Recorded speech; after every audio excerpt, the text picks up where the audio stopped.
Our speaker today, Dr. Rachel Kallem Whitman, is speaking to us from the Pittsburgh area.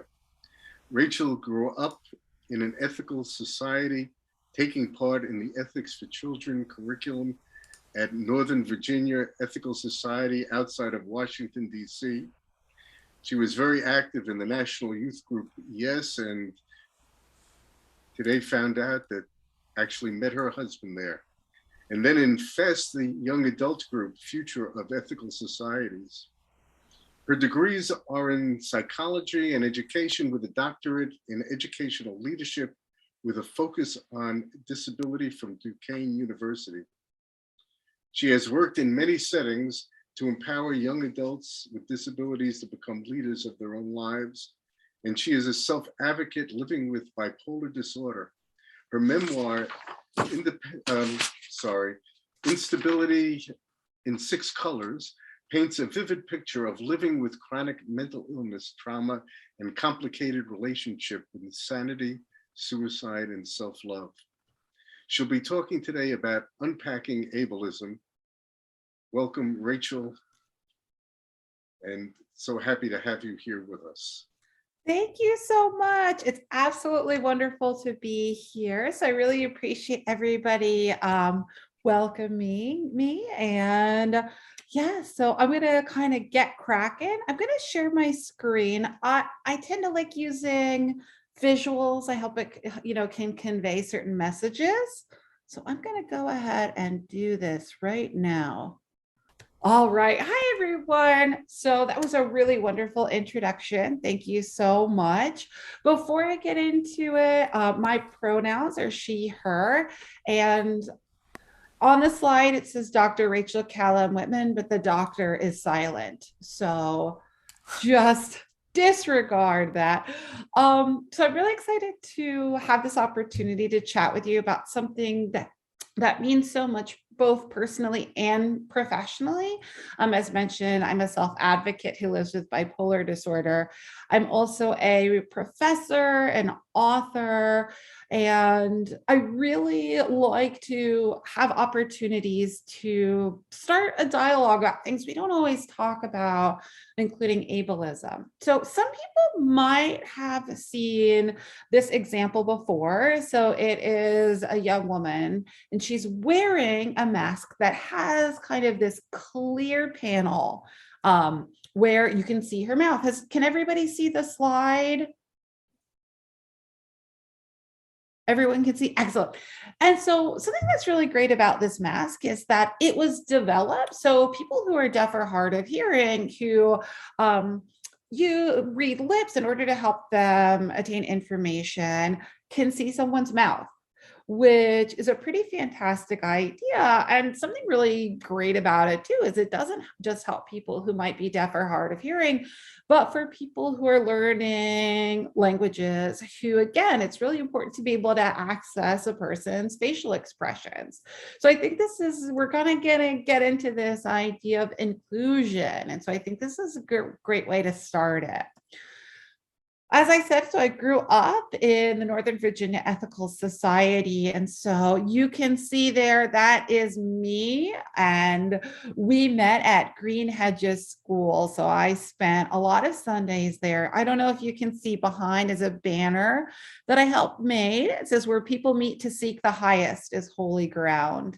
And that was such a good mantra in our society. And I believe in this photo, we were singing, and I have a terrible singing voice, so I will not be singing for you today. Maybe next time I'll practice. But growing up in ethical was great. Here are some other examples, just growing up with these amazing people, an opportunity to learn from people from just diverse backgrounds. And something that I also wanted to share that I wasn't able to share during the morning moment was the passing of L. Miller.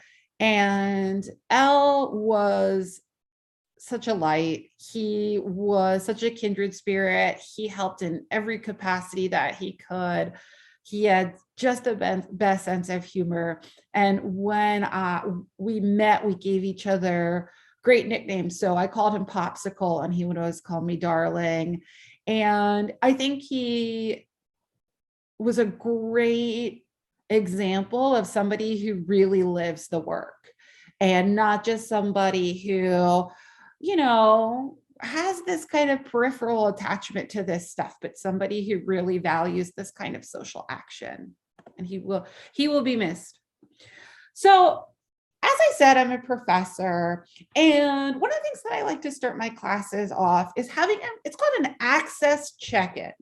And an access check-in is really just checking in with yourself about how you're doing, what you need in order to engage and feel comfortable and have ownership of your body. So right now I ask people, all right, see how it feels if you're sitting down, if you're standing up, do you need a drink of water? Need to make sure, a window's open so you get some crisp air. So taking a moment to do that, it's important, that kind of self-care that can help us learn. It's really hard to learn when you don't feel safe and comfortable.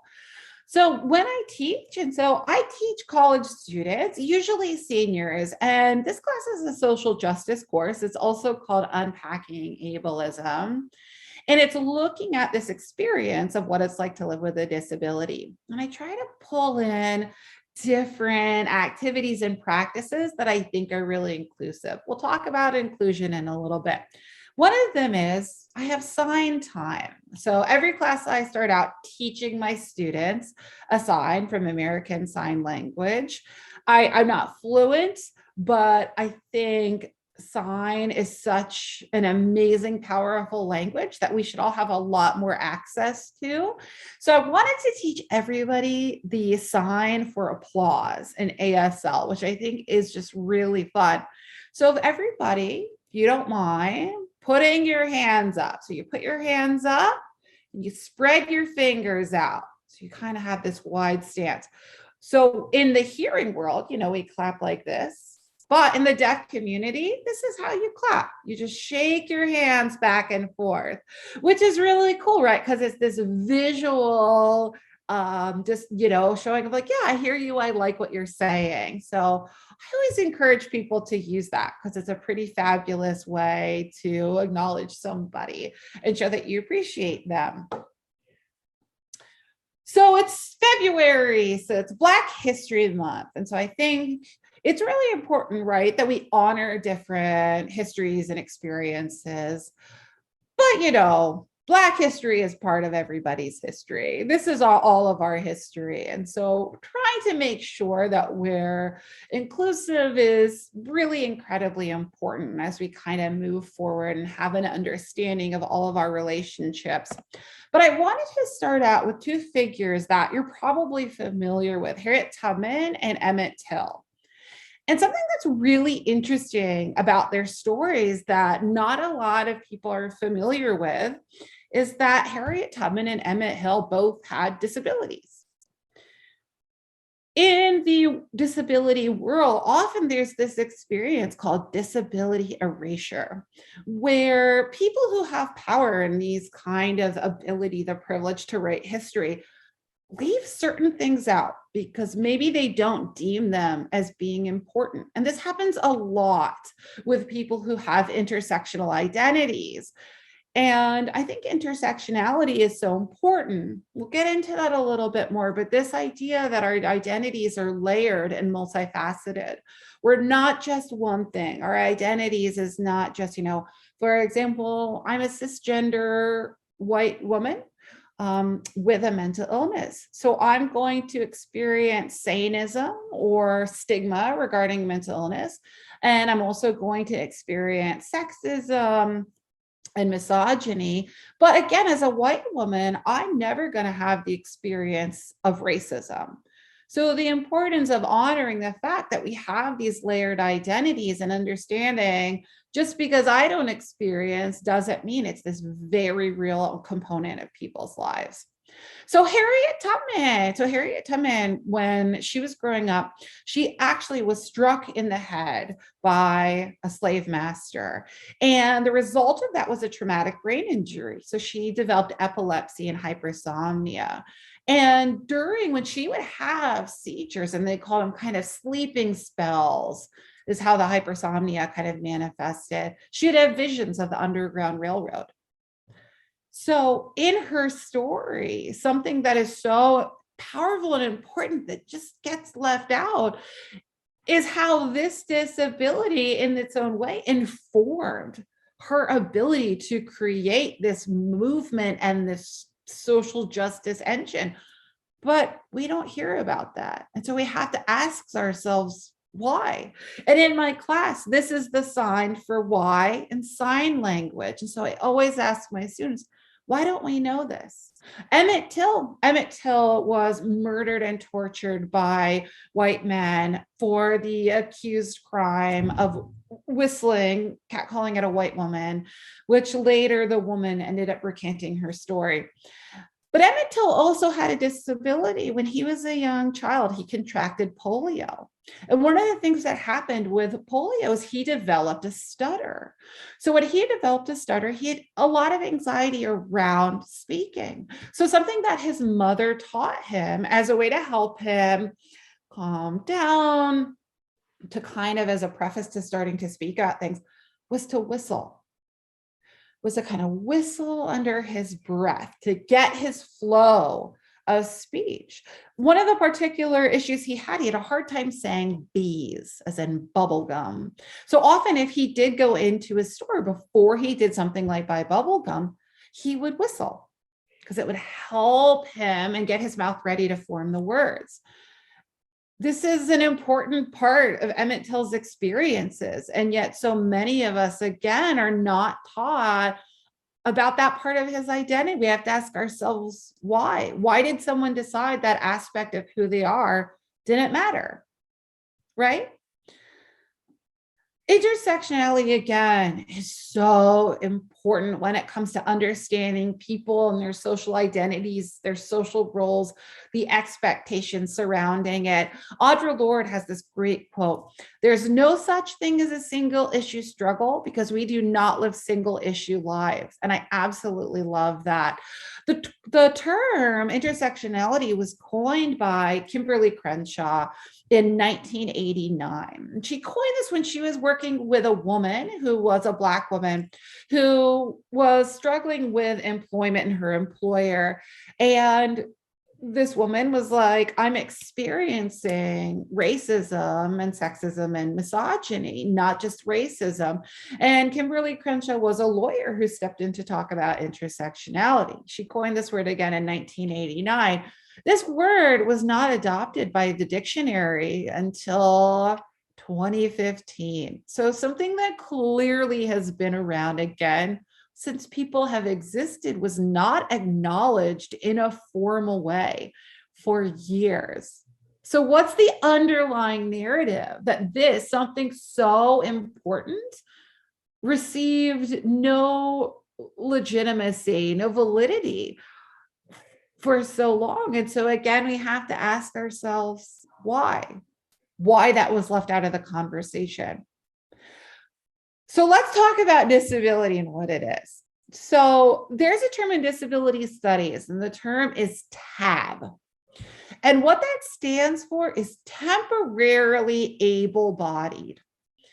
And TAB is a very important concept because basically what TAB is communicating is this idea that as we get older, we're all going to become members of the disability community. As we lose our hearing, as we struggle with our vision and mobility, we'll find ourselves being disabled. Disability is the largest minority group in the world. And as we grow older, we'll become members of it based on the fact that we will experience limitations because the world as we know it is not built for disabled bodies, disabled brains. 61 million Americans live with a disability. It's a whole lot of people. But again, we live in such an ableist society. So we have to ask ourselves why. Something that's going to impact all of us in the future, things that impact us now. There's not a huge push for change. I was chatting a little bit before with Jerry about this, how ableism to some people sounds like a newer ism when disability discrimination has been around for as long as there have been people. And so a huge part of understanding the disability experience, again, is also looking at how we define it. And so often we define disability based on limitations, what people can't do. And disability can be a source of identity, community, and culture. There are so many people who, yes, they have disabilities and they're proud. It makes them who they are. It adds to their identity. They don't view it as something clinical or medicalized or pathological. It's a part of who they are. This also helps shape language. In the disability community, you often hear the conversation between person first language and identity first language. Person first language is this idea that someone owns a disability. So you say the person first. So an example is Jackie has autism. But identity first language, which is generating a lot of identity building and reclaiming a sense of health, is this idea of Jackie is autistic.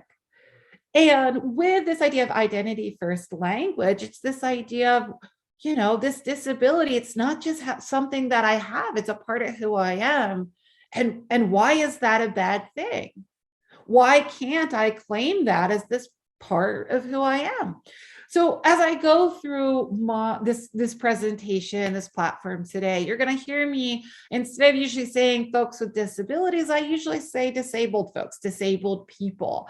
This idea of, again, reclaiming disability as a proud identity. And again, not looking at something based just on a diagnosis that we need to cure, that we need to treat.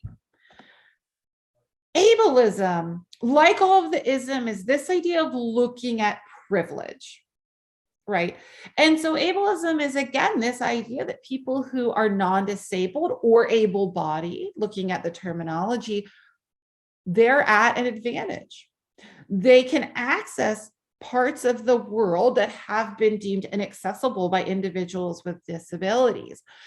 And with all of the isms, we can challenge them when we learn about them and how they impact people, which is why, I like to think my class can be so important for my students who are set to graduate and go out into the world and hopefully, have the curiosity and energy to keep learning and make change. So what does disability discrimination look like? When we talk about discrimination, often we think of it as really blatant and really obvious and very malicious. But in the disability community, discrimination can kind of blend in with the background. So on the screen, there is a picture of a staircase. This is a really good kind of basic introductory example of what disability discrimination looks like. If you have a disability, if you have a mobility impairment, can you go up those stairs? So someone built a staircase because they didn't think about the fact that some people have mobility impairments. So we're looking again at this idea, this isn't inclusive. This was made for able-bodied people, most likely by able-bodied people, right? Let's look at some other examples that I think are really important. In my class, I always ask my students, I'm like, okay, who has, paper money? And I have a few students. So someone will take a $1 bill out and take a $5 bill. I take them both and I go to another student. I say, close your eyes. So they close their eyes and I hand them the the dollar bills, the denomination of $1, $5. I say, which one is the 5? Which one is the 1? And if you can't see, they feel exactly the same. They're the same texture. They're the same size. So if you were blind or low vision, how could you tell the difference? How could you discern, okay, this is a $1 bill, this is a $5 bill. I give the students back their money. Don't worry. I do tell them that I work for tips, but usually they take the money back. So again, it's this interesting idea that when we generated something so important as currency, and in a capitalist society, money really matters, we didn't think of people who are blind. We didn't think of people with visual impairments. And what does that mean? I have friends who are blind, and yes, with kind of the popularity of debit cards and Venmo and credit cards, this problem isn't as significant, but it's still a really telling narrative, right? And so I do have friends who are blind and low vision. They have to find people they trust to fold their money. So a lot of people in the blind and visually impaired community, they'll fold their money. So folding it one way, that's a 1. Folding it another way, that's a 5. But you have to find someone you trust to be able to give you access to money. If you don't have that, somebody could easily take advantage of you. This is something that as sighted people, we don't think about, the barrier that this causes. So it's really important we start thinking about these things and challenging the ideas of where they come from. So this is a photo that we're looking at now. It's a bunch of college graduates. They're throwing their mortar boards into the air. They're, the accomplishment of graduating. In one of my past careers, I was a disability services coordinator. And as a disability services coordinator, my predominant role was giving students with disabilities accommodations so they could access the curriculum, the buildings, social groups, dormitories, to make sure that we had this inclusive access. And when I first started the job, my first couple weeks, people were preparing for graduation. So I went to the stage. It was the first time. And I went to this stage and I noticed something. There was no ramp and there was no lift. The only way to access the stage was using stairs. So if you had a mobility impairment, if you used a wheelchair, if you used a scooter, you couldn't graduate with your peers. You did the same amount of work. You put in effort and energy and passion and tears, and you couldn't graduate with your non-disabled peers. Just think about how that would feel. The fact that you're excluded. And the thing that is so incredibly disappointing about this as well, that's so devastating, again, is the fact, what's the narrative? The narrative is that we don't think people with disabilities are going to come to school here. We're not prepared to be inclusive or accessible because we don't have the expectation that people with these disabilities are going to come to college. They're going to graduate. So we create this environment where people who have earned something so important don't have the same access to celebrate as people who are non-disabled, which is a great example of ableism. Again, I teach at a college community, and one of the assignments I have my students, I say, okay, go out into the world, show me something, take photos of things that are inaccessible. I want to know what you're going to find. And I'm going to tell you this, when you start looking for inaccessibility, you find it everywhere. It is a part of our everyday landscape. To this day, I've been teaching for 5 years at the college level. I get emails from past students with photos and, pointing out things they found that are inaccessible, which is great because they're holding on to it, right? So I urge you after this, I know we're all being COVID cautious, but look at your own community. Look what's accessible and what's not. So on the slide, you see these 2 pictures, and one of them is at a bathroom at the college that I work at.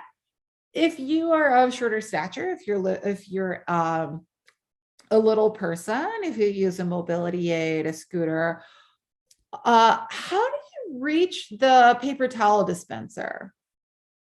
It's up there pretty high. And if you have issues with dexterity, how do you push the lever?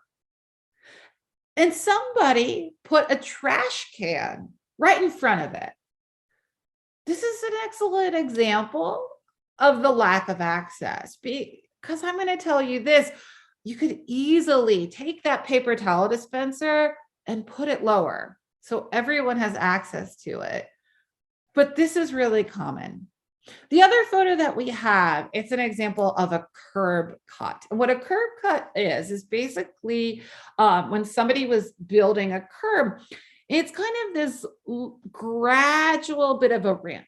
And the idea is if somebody who's using a mobility aid, instead of having to go up a curb like a step, they can use the ramp.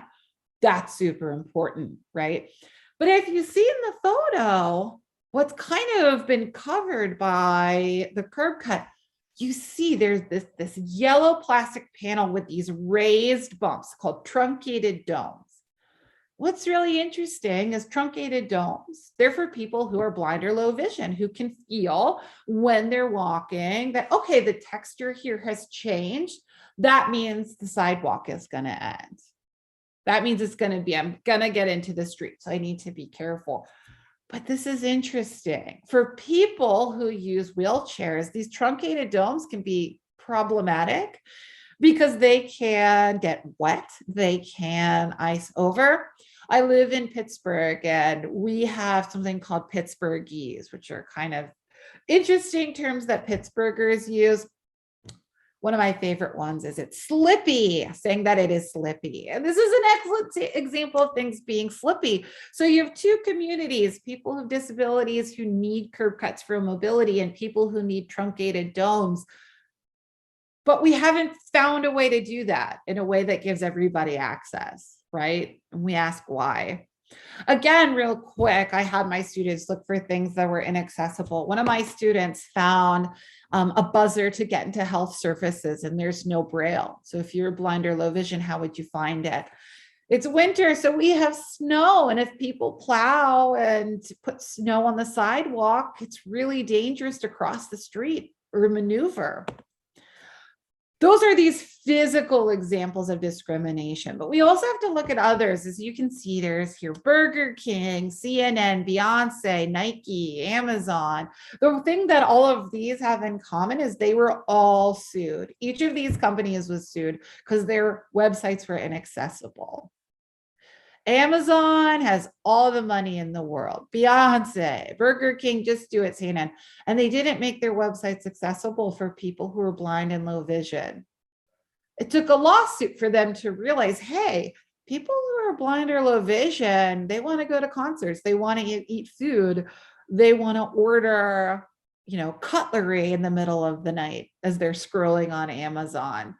It's important to think about these things.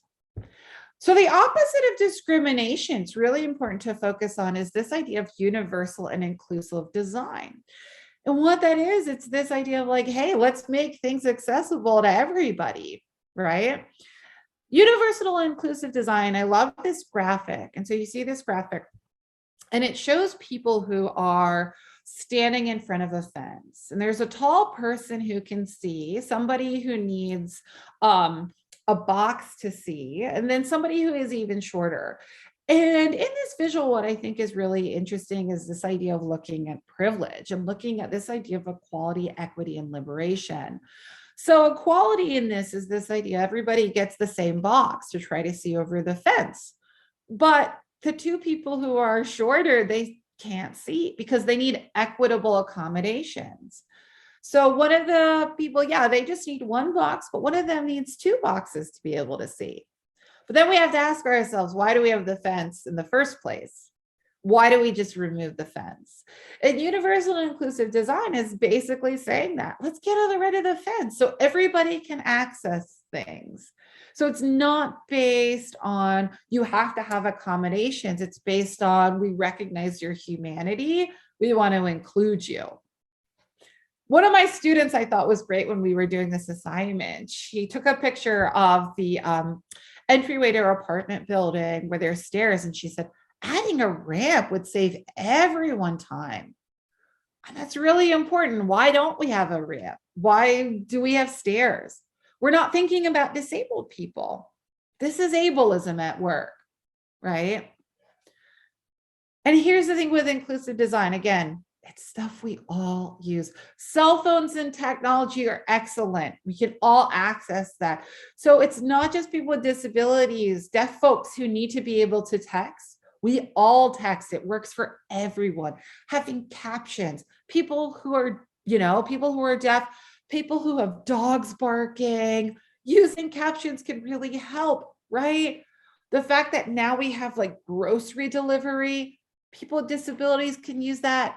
People without disabilities, you're making it accessible. Even platforms like Zoom, people who are unable to come to physical buildings to engage in activities can join it from the comfort of their home. We're including these people, and how important it is to do that. I want to cycle back to intersectionality. The ethical culture movement is about social justice. I think if you were to ask me the best way to describe it, yeah, I would think ethical is all about social justice. And this photo is important. You see a lot of people who have these disabilities. We have to remember disabilities are not just visible. We have lots of invisible disabilities like learning disabilities, mental health diagnoses, some chronic illnesses. But as we're looking at this image, there's a Martin Luther King Jr. quote, "Justice anywhere is a threat to justice everywhere." It's this idea that we're not free until all of us are free. And this is really important. And I wanted to do a quick nod to history and the energy that goes behind these kinds of movements. So Section 504 of the Rehab Act was passed in 1975. And this was kind of one of the civil rights movements for people in the disability community. It was a federal law saying you can't discriminate against people with disabilities, against disabled folks. But it wasn't enacted actually until 1977. People slowed down. There wasn't a lot of respect from politicians and legal community. So the disability community said, we have had enough. We deserve 504. We are citizens. We deserve access. So the 504 protests began. It was a national movement, but it really stuck in San Francisco. In San Francisco, there was a 26-day sit-in with over 150 disabled folks who refused to leave. It's the longest sit-in at a federal building to take. Yet a lot of us don't know this history. Again, why don't we know this, right? And the protests who are engaged in this, so diverse. Different backgrounds, race, gender, sexual orientation, age, religion. These people coming together to fight for social justice, to fight for their rights. I love the example of 504. It's an excellent example of these people coming together, people with these intersectional identities, realizing they have so much in common to help each other.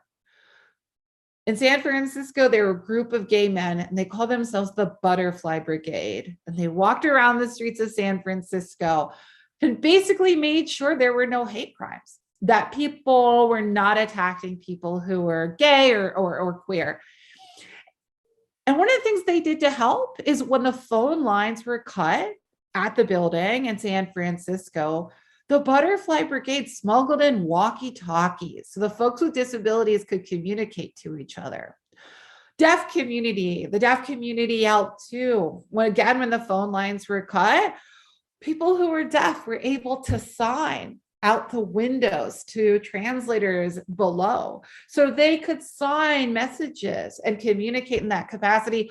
The Black Panthers brought meals. They brought hot meals. They brought solidarity and support. Why don't we know about these allies and alliances? Why don't we know about this excellent example of community coming together, right? I think something important is, again, you had these allies. Actually, the mayor of San Francisco sent mattresses and portable showers for the protesters. You had parents showing up, personal care attendants, religious leaders.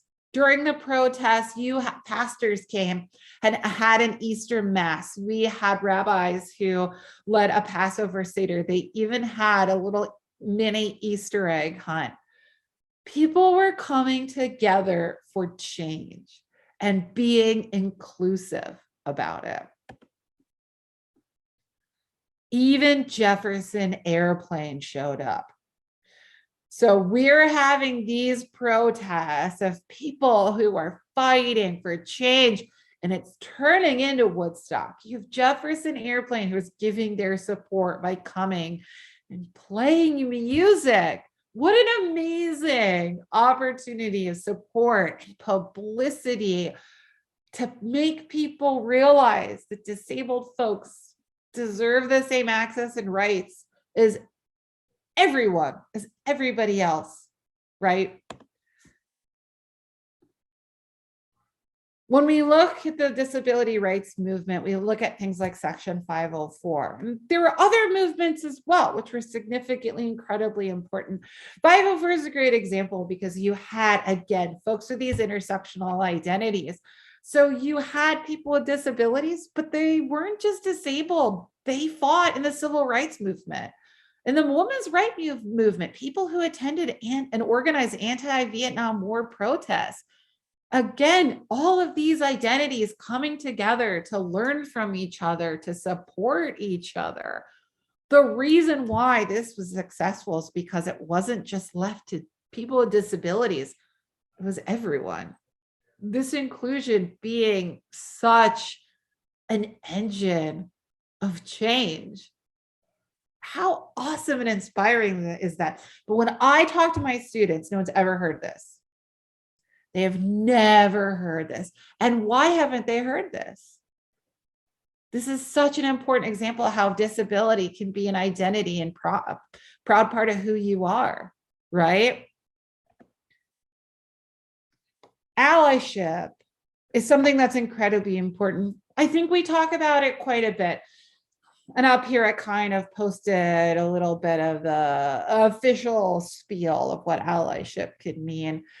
But I think something that's incredibly important is looking at allyship as a verb and not a noun. It's not enough to just say, I'm an ally. What do you do to be an ally? And I really like these tips about allyship. One of them being recognize and unpack your privilege, knowing the advantages that you have. And privilege, again, privilege is not this idea that people don't work hard. Privilege is this idea that based on certain factors of who you are, you're not going to face certain barriers or obstacles that other people will. And acknowledging the fact that because you have this privilege, you should use it as a tool to help other people. Doing your homework is so important. Being able to listen and learn from people who have disabilities, from people with marginalized identities. The best way to learn about disability is to listen to those who live with it, right? To have that experience, to say, how has life impacted you? And how can I help? How can I empower you? Speaking up but not over, really important. People get excited, they're allies, activists, they want to come in and help. But it's important to remember that you have to honor the experiences and agenda and needs of someone else. Sometimes we do this thing where we're like, I know what you need, I know what you want, but that's not our decision to make as allies. We have to listen to the community and amplify their voices. A huge thing is we're going to make mistakes. We're going to make mistakes, right? But if you apologize for them and use them to guide your action, you're being a human. I mean, Jerry started this out, right? That we're human, we're not perfect. This is an excellent example of that. In the world of disability, so often, one of the reasons that people with disabilities are ignored is because people are uncomfortable. They don't want to offend someone, right? So they're not as inclusive as they need to be. And the reality is, yeah, you're going to make mistakes, but you own them, you apologize. That's how you grow, right? One of the first introductions a lot of us have to disability is, you're a young kid, you're out with your adult, and you see someone with a visible disability, and you point or you stare, and your adult shushes you and says, don't do that, right? Don't stare, put your finger down, don't point at them. This early introduction into disabilities, don't talk about it. Shh, don't talk about it, right? So we create this environment where like, oh, I can't talk to people with disabilities.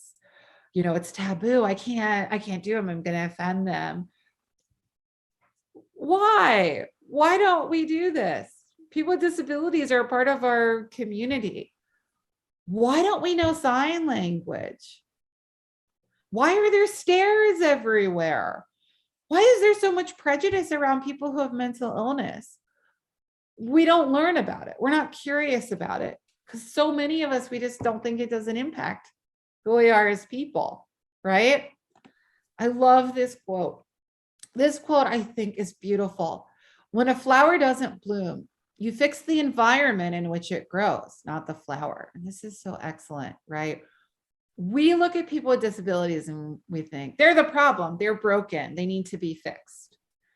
But society needs to be fixed, right? It's not that people with disabilities, it's their fault or they're the flaw. Society needs to be more accessible. That's our responsibility to make the society acceptable, to be inclusive, right? That's what it means to come together as a community to make our world not just welcoming. It's not just like inviting someone to the table. You got to like set the table. You got to ask them, what do they want to eat? Right? Not make these kinds of assumptions. It's really important. This is the last slide. So I did write a memoir called Instability in 6 Colors about my experiences with bipolar disorder. If you're interested in buying a copy, seebrightness.com is my website. So you can just head over there. And this has been just so exciting. Sorry for talking so much. I just get pretty jazzed about this stuff.